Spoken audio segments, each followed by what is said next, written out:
Provincial Skills Olympics ng TESDA Pangasinan gaganapin sa buwan ng Abril. Alamin natin ang balita niya mula kay Kapatner Lerna Hernandez. Kapatner Lerna?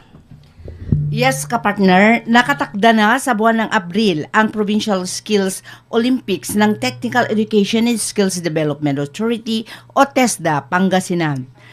Ito ang ibinahagi ni Provincial Director Arvin L. Iturralde sa isang panayam ng SMNI Radio DZRD Dagupan.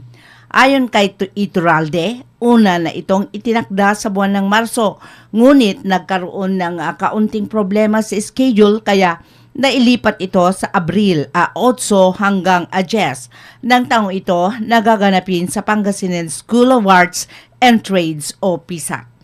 Sunshine News Blast! Supposedly this March po ito pero hindi nagkaroon lang ng konting problema sa schedule, so it will be on April 8 to 10. So ito pong ating Provincial Skills Olympics ay ginaganap every other year. Kasama po ito sa mandato rin ni TESDA sa pagkandak ng Provincial Skills. At dito po ay lalahok ang ilan sa ating mga technical vocational institutions. May mga certain skills programs na paglalabanan dahil ang purpose po natin dito ay maipakita or mai-showcase ang galing ng ating mga kababayan hanggang makarating sila sa regional, national, and even sa international platform.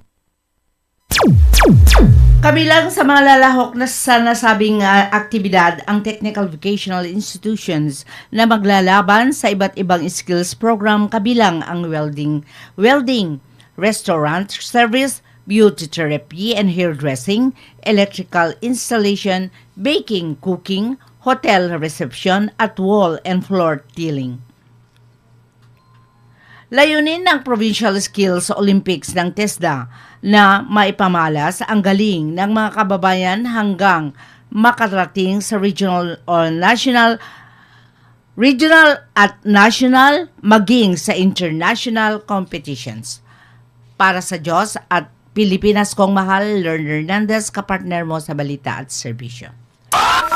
Kapartner News Blast!